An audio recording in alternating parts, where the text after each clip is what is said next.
স্বাগত আরেকবার খাতুনগঞ্জ থেকে।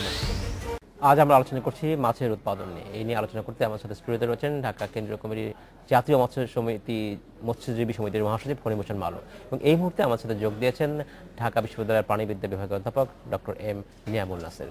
জনাব নাসের এবং জনাব মালু, আপনাদের স্বাগত জানাচ্ছি অনুষ্ঠানে আরেকবার। জনাব নাসের, আপনার সাথে আমরা বিরতি যাবার আগে কথা বলতে পারিনি। আমরা আজ আলোচনা করছি যে দেশি মাছ যেটা হারিয়ে যাচ্ছে তার একটা, কিন্তু এটা রক্ষারও এক ধরনের একটা উদ্যোগ চলছে। সাম্প্রতিক সময়ে গোপালগঞ্জে একটি প্রকল্পের মাধ্যমে দেশি মাছ রক্ষার একটা বড় প্রকল্প নেওয়া হয়েছে, এবং যেখানে অভয়াশ্রম গড়ে তোলা হয়েছে এবং বেশ মাছ মানুষ পাচ্ছে ফিরে। আমি আপনাকে জানতে চাচ্ছি, এর পাশাপাশি এখন এই দেশি মাছ আমরা যদি বিলুপ্ত প্রায় মাছ ফিরে পেতে চাই, এই বিষয়ে কি পর্যাপ্ত গবেষণা বাংলাদেশে হচ্ছে, যতটা না আসলে হচ্ছে বড় কার্প জাতীয় মাছের ক্ষেত্রে? আসলে খুব ভালো একটা প্রশ্ন। জি, আসলে আমাদের দেশি মাছ বাঁচিয়ে রাখার জন্য যেটা প্রয়োজন সেটা হলো এটা আসলে আমাদেরই মাছ। যেহেতু আমরা মাছ চাষের জন্য এগোতে গিয়ে আমরা নানা রকম মাছের উপর নির্ভরশীল হয়ে পড়ছি, যেমন রুই, কাতলা, মৃগেল বা তেলাপিয়া বা বিদেশি মাছগুলোর উপরে, পাঙ্গাস বা বিদেশি কই। বা দেশি মাছ যেটা আমাদের নর্মাল আমাদের এই জলবায়ুর মধ্যেই তারা ছিল, তাদের আমাদের পাশাপাশি তারা এখন নানা কারণে তারা এখন বিলুপ্তির পথে, তাদেরকে আসলে রক্ষার প্রয়োজন। তো গোপালগঞ্জ এটা একটা মডেল। আমরা আশা করছি এই ধরনের অভয়াশ্রম এবং এই ধরনের যদি আমরা আরো যদি একটা রিফিউজি বলে, আমাদের প্রয়োজনের সময় যেন আমরা কোন একটা জায়গায় ওদেরকে রাখলাম আবার ছেড়ে দিলাম, সেই ধরনেরও আমরা করতে পারি। তো এই ধরনের কনসেপ্টগুলো আসলে আমাদের পুরো দেশের জন্য আনা উচিত। আমরা বলছিলাম এটাও যে অভয়াশ্রম করার ক্ষেত্রে যেটা দেশে আমাদের হয় যে অনেক সময় ইলিশ মাছ রক্ষার জন্য বেশ কিছু প্রকল্প ব্যবস্থা নেওয়া হয়, বছরের বেশ কিছু সময় নির্দিষ্ট সময়ে মাছ ধরা বন্ধ রাখা হয়, এবং সেই সময় যারা জেলে তাদেরকে সরকার আর্থিকভাবে বেশ কিছু সহযোগিতা করে থাকে। এক্ষেত্রে এই ধরনের একটা প্রকল্প হাতে নিতে হলে কি আসলে কি নেওয়ার সময় এসছে কিনা এখন? আচ্ছা, সব ব্যাপারে আসলে আমি সবসময় এই ব্যাপারগুলোতে একটা কথা বলে থাকি যে আসলে আমাদেরও কিন্তু কিছু দায়িত্ব আছে। যেহেতু ইলিশটা আমাদের জাতীয় মাছ, এটা নিয়ে নয় সরকার চিন্তা করছে। সরকার, আমি এখনই আসলে একটা অনুষ্ঠান থেকে আসলাম যেখানে ইলিশ নিয়ে আরো বড় কার্যক্রম হাতে নেওয়া হবে সামনে আগামী 5 বছরের জন্য, সেখানে আমি ছিলাম। তো এটা ভালো, এটা একটা গ্রুপ না হয় নিচ্ছে। ছোট মাছগুলোর প্রতি আমার মনে হয় সরকারের পাশাপাশি, সরকার তো নিচ্ছেই, আমাদেরও এগিয়ে আসতে হবে। আমরা বলতেছি যে আমরা এটা জেলা ভিত্তিক হতে পারে, এলাকা ভিত্তিক হতে পারে, এই কনসেপ্টগুলো কিন্তু এখন উন্নত বিশ্বে এসে গেছে। আর আরেকটা জিনিস আপনি খেয়াল করেন, আমরা কিন্তু জাতি হিসেবে আমাদের জাতিরা কিন্তু এখন আমরা আগাচ্ছি সামনে। আমাদের মধ্যে কনসেপ্টটা আসা উচিত যে আমরা আমাদের এলাকার মধ্যে এই মাছটা আমাদের কাছে আছে, বিশেষ করে ছোট মাছটা আমরা আমাদের জলাশয়, কারণ বাংলাদেশে প্রায় 36 লক্ষের মতো কিন্তু আমাদের ছোট ছোট জলাশয়, পুরা মানে বিল জাতীয় জলাশয় আমাদের কিন্তু দেশে আছে।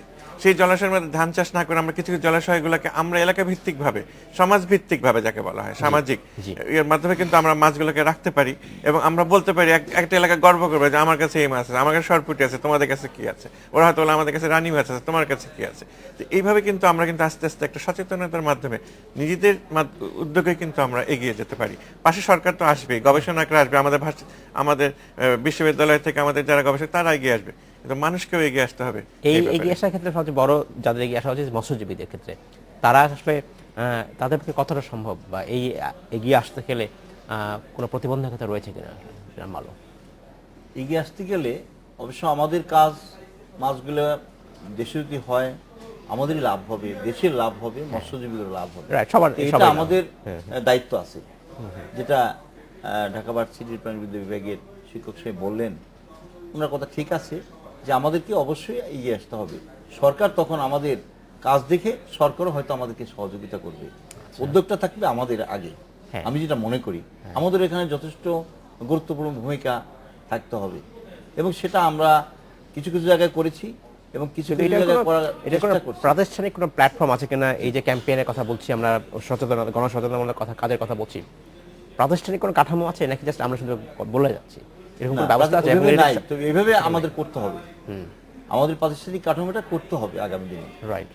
এবং সেটা আমাদের সংগঠনের মাধ্যমে হোক, যেভাবে হোক, তবে সংগঠনের মাধ্যমে সেটা করলে ভালো হবে, সবাই থাকবে, সবাইকে নিয়ে আমরা করব, আলোচনা করব, এবং সবাই যেন করে, এটা সচেতনতার একটা ভাব আর কি যেখানে আসবে সেটাই। করা উচিত। আমি একটু এখানে একটা জিনিস অ্যাড করতে যাচ্ছি। আসলে কিন্তু বারে বারে আমরা আমাদের যারা মৎস্যজীবী ভাই আছেন ওনার দিকে আমাদের কিন্তু বারে বারে আমাদের দাবি করলে কিন্তু লাভ নয়। ওনারা তো আছেন, কিন্তু মেইন সমস্যা যদি আমরা কোনোখানে মাছ যদি আমরা বন্ধ করি, প্রথম ধাক্কাটা কিন্তু ওনারাই খাচ্ছেন।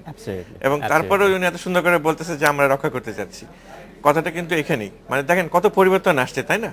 তো আমরা যেটা চাচ্ছি যে না, এটা সামগ্রিকভাবে করতে হবে, ওনাদেরকে নিয়েই কিন্তু আমাদের করতে হবে। হ্যাঁ, এখানে কি একটা বিষয় কি দেখা উচিত, কমার্শিয়াল বিষয়টাকে ভাবা উচিত, আসা উচিত কিনা কমার্শিয়ালে, কারণ কমার্শিয়ালি যে যে কোনো কিছু প্রকল্প যদি ভায়াবল না হয় তাহলে হবে না, সেই জিনিসটাকে সম্ভব কিনা আসলে। সেই জন্য কিন্তু আসলে একটা আলাদা ব্যাপার আসতেছে। কমার্শিয়াল জিনিসটা কিন্তু একটা অন্য জিনিস। কমার্শিয়াল আর কনজারভেশন কিন্তু পাশাপাশি হবে না। কনজারভেশনটা হচ্ছে কি একটা স্বপ্ন, আপনার দেশে এই ধরনের মাছগুলা ছিল, তাকে রক্ষা করতে হবে।